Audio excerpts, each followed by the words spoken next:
Check out how my nails match my t-shirt today. Also, I'm kind of on dress code because today we're having another theory session on color and I'm wearing a very representative t-shirt, so. But anyways, welcome back to another video. My name is Daria. I'm a self-taught graphic designer, illustrator, and content creator. And today, as I've already said, we're having another theory session and we're going to be talking about color theory. In my previous theory session, we were discussing typography and I kind of touched upon color as a way to express visual hierarchy. So today we're going to be diving deeper into more technical, functional aspects of color and why it's so important for design. In the future, we're going to be discussing branding theory, layouts, and composition, so there's more to come. Stay tuned and subscribe to the channel to not miss any future sessions. With all that being said, let's just get into it. So color is one of the foundational aspects of design among typography, layouts, and composition. And color theory in particular refers to the behavior of colors, namely in color mixing, contrast effects, harmony, color schemes, symbolism, and more. In today's session, we'll be talking about how color is used in design. We'll go through the key technical definitions of color theory, then move on to color wheel, as well as different types of color harmonies. We'll also touch upon two major color models and finish with color psychology and special meanings, which will help you avoid any mistakes while working with specific target audiences. So first and foremost, we need to understand why knowing how to operate color is so important for design. The most primitive function of color is probably visual contrast, in my opinion. Colors help you diversify text from background, make your designs visible, legible, readable, overall pleasant to look at for the viewer. Second, visual hierarchy. Again, making some elements bolder or lighter using color and therefore bringing the viewer attention to certain points in your design. Next, color brings emotional aspects into your designs. We'll be talking about this particular aspect in more detail later on into the session. And finally, colors help designers to express certain ideas, so convey certain messages and make them clear to the viewers. This also has strong connection with the emotional aspect, as certain colors have certain meanings attached to them and it's important to be familiar with those meanings. For instance, a certain poster can be created in warm and bright colors and can awaken positive emotion in the viewer, while completely the same design in black and white or in a cold palette can look sad or depressing. Now, it's crucial to discuss some of the technical aspects of color theory. First and foremost, we have hues. These refers to generic color names. So when we talk about red, blue, yellow, green, these are the hues, just the colors in their pure form. Then saturation is a degree to which a hue is dissolved or absorbed. It is often measured on a scale from 0 to 100%. A color with high saturation is often very bright, vibrant, and intense, while a color with low saturation appears more faded and muted. Value is a property that describes the lightness or, on the opposite, the darkness of the color. So a color with very high value will appear very light, very bright, while the color with low value will look more of a kind of a shadow. Arising from the concept of color value, we have tints, shades, and tones. So a tint is a mixture of a color with white, which increases its lightness, and the tints are often referred to as pastels. A shade is a mixture of pure hues with black, which increases their darkness and make them appear more looking like shadows. A tone is not so familiar to us as tints or shades, and it is produced either by mixing a color with gray or by both tinting and shading. So if you make the color 50% less light and 50% more dark, the values will produce this kind of a gray tone to it. However, really don't worry if this sounds a bit overwhelming, because if you're not a painter, modern softwares like Adobe Illustrator, Photoshop, and whatnot make this color manipulation system very easy to operate. So take some time to experiment with different color manipulations, tinting, shading, toning, and you'll get proficient in it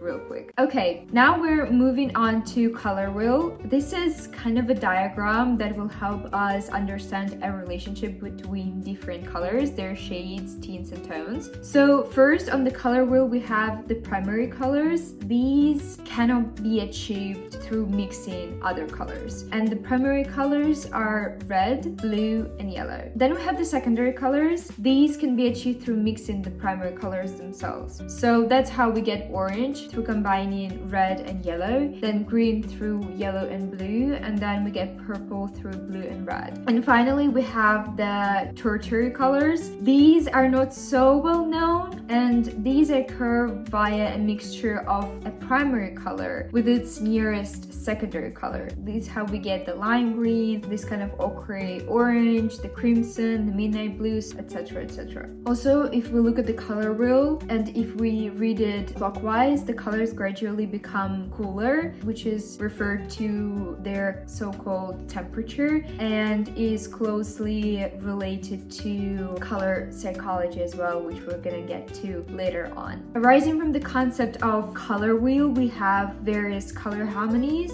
So these are good to know in terms of more technical aspect of color and how you operate it on practice. Let's say this will help you to create more harmonious and functional color palettes, but don't forget that design is all about experimentation and color manipulation, so don't get fixated on specific, following, I'm gonna be following this color harmony and it's gonna allow me to create this perfect color palettes. No, these are just a guidance for you to, refer to. For example, if you're stuck with choosing a specific color palette, start with the color harmony, but then manipulate with the tints, with the shades, with the tones, and see which colors are looking better with each other. Going back to color harmonies, the most basic ones are complementary and monochromatic. The complementary is formed with the colors lying on the opposite ends of the color wheel. The monochromatic color harmony lies within the same hue and is different shades, tones, and tints. The third one is split complementary, and it involves a color and two colors on other sides of its complementary color. For example, if we take purple, its split complementary colors would be lime green and this emerald green color. Most of the times, analogous harmony is formed using 3 or 2 shades which refer to the same hue. So we'll choose maybe dark orange, the orange hue itself, and the lighter orange, almost yellowy shade. The last one is triadic, which is formed with colors that are positioned 120 degrees apart from each other, or simply putting it 3 colors apart. If I'm saying it right, there's also the tetradic, the pentagram, and other color harmonies, but honestly, these are a bit excessive in case of the digital design. It has really become easier to operate different colors and their variations. So honestly, these 5, you're good to go. My personal preference falls often on complementary and monochromatic harmonies. I don't know, I just love a combination of blue and orange or red and green. These are very pleasant to my eye, but again, experiment with what you enjoy and find your own preferences in terms of color combinations and harmonies. Okay, so the last technical aspect of color theory is color models. These are crucial for graphic designers to know because they directly affect the way your color looks on digital and print. RGB means red, green, and blue. It's an additive model. These 3 colors are combined together in various ways to present a huge array of colors on screens, while CMYK is a subtractive color model and is composed of cyan, magenta, yellow, and key, which is black. And due to its ability to form black with cyan, magenta, and yellow, it is used for printing, and specifically the printing technique itself is also called a CMYK. Also, fun fact about RGB, blue diode was actually introduced not so long ago in 1993 by Shuji Nakamura. I hope I'm saying that right. And this basically basically kind of kickstarted the whole modern digital commerce and marketing. LED-based displays, that's when they were introduced. I'm gonna put a link below this video for a very, very cool documentary about LEDs in general and specifically blue LEDs and how they kind of transformed our digital world and our lives in general. Every time I do these sessions and every time I kind of talk a lot, I get so dehydrated. Also my straw. I miss my steel straws. I have them back in London, and these ones, they often have like little holes and they let the air go through them. My water, even though it's still water, it becomes a bit bubbly. And it's making this weird sound, and I deeply apologize for that. But anyways, getting back to the session, the final chapter of today's crash course on color. As I've already mentioned in the color application section, different colors serve different purposes. Knowing which meaning stands behind a specific color is crucial for making your designs, understandable, functional, and even ethical in some situations. You don't want, if you're creating a super techy automobile brand that values reputation, has masculine aesthetic, to have neon green and pink colors as its core color palette. It's common knowledge that red represents passion, love, power, confidence. Orange, it's about warmth, creativity.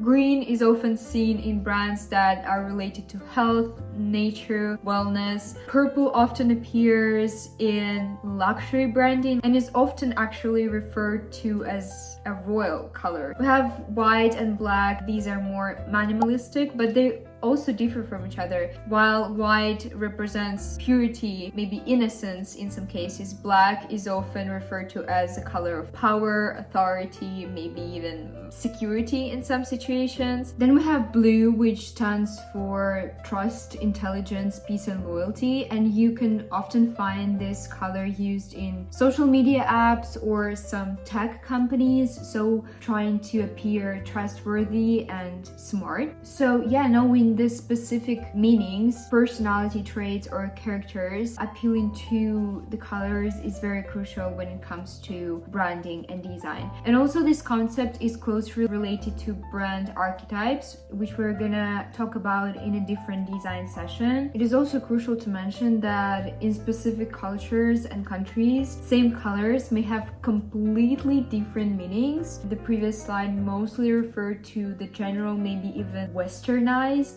approach to color. For example, in Western countries, yellow is often thought as a color of joy, happiness, even maybe childhood. In Egypt and some Latin American countries, it's referred to as a color of death and mourning. In Asia, white is often also a color of death. Make sure to do the research of your target audience before starting a project, and this is related to the so-called ethical aspect, which I was talking about in the beginning of today's session. Concluding with this friendly quote by no particular person: everyone needs a splash of color in their life. Color is fun, color is everywhere, and our lives would have probably been super boring without it. In fact, research shows that bright colors specifically have positive impact on humans' mental well-being. So as designers and creators, we are super responsible for bringing in the right colors into our society and into the viewers' lives.